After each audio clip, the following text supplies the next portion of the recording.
কৃষ্ণ জয়গুৰু শংকৰ সবাৰ চৰণত ভক্তিপূৰ্ণ সেৱা নিবেদন কৰি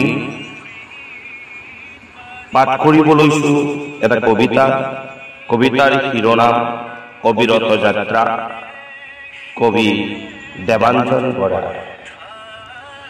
মানৱতাৰ বধ্যভূমিত নিষ্পেষিত শোষিত সহস্ৰজনৰ উদ্ধাৰৰ হেতু গুৰুৰ আবিৰ্ভাৱ হোৱাৰ সেই দিন ধৰি ভকতিৰ শকতিৰে জগত চিনি হৃদয়ৰ জ্যোতিৰে দোষদিশ আলোকিত কৰা এয়া অবিৰত যাত্ৰা আমাৰ। গুৰু জ্যোতিৰে উদ্ভাসিত যাত্ৰা পথত নহয় আমি চাৰি জাতি, চাৰি আশ্ৰমী, তীৰ্থগামী, দানব্ৰত নহয় একোৱেই, পৰিচয় মাথোন এটাই আমাৰ।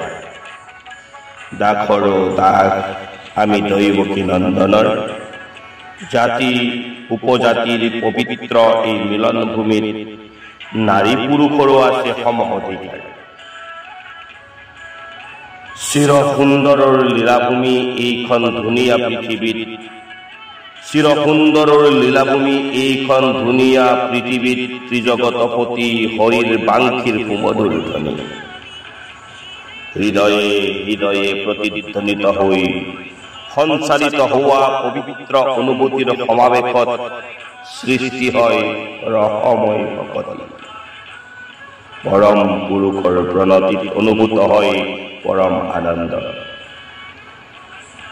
কীৰ্তন, দশম, ঘোষা, ৰত্নাৱলীৰ পাতে পাতে শংকৰ মাধৱে দিয়া উপদেশ কৰি সাৰগত পৰম ঈশ্বৰৰ পৰম পদত হৈ সমৰ্পিত সমস্ত জীৱতে বিষ্ণু বুদ্ধি কৰি নিয়োজিত সবাৰ সেৱাত প্ৰাপ্তি হয় অনাবিল আনন্দ সেৱাৰ ঘৰ।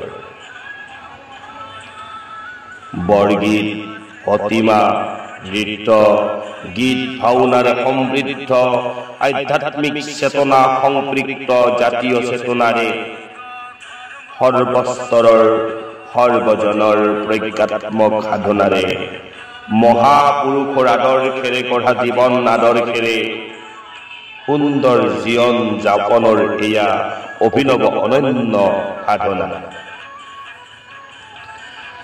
হেলা ৰঙে নেওচি হাজাৰ প্ৰত্যাহ্বান, সহযাত্ৰী আজি লক্ষ লক্ষ জন এই যাত্ৰাত, অজ্ঞজনে অজ্ঞান আন্ধাৰত দিশ হেৰুৱাই পবিত্ৰতাত কালিমা সানিব খুজিলেও ভকতৰ হৃদয়ত জ্যোতিত নিষ্প্ৰভ হয়। কেতিয়াবা দুষ্কৃতিৰ ষড়যন্ত্ৰৰ মন্ত্ৰণাত সৃষ্টি হোৱা অনাকাংক্ষিত প্ৰবল ধুমুহাই পবিত্ৰ ধ্বজা অৱনত কৰাৰ অপচেষ্টা কৰিলে নতুন পুৰুষে ন হাঁহেৰে সভক্তিৰে তুলি লয়।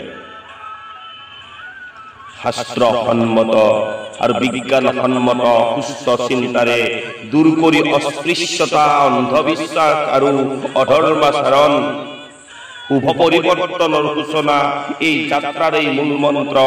অনাগত দিনত নতুন পুৰুষে হৃদয়ৰ জ্যোতিৰে স্বদেশ পোহৰাই ভকতিৰ শকতিৰে জগত জিনিব।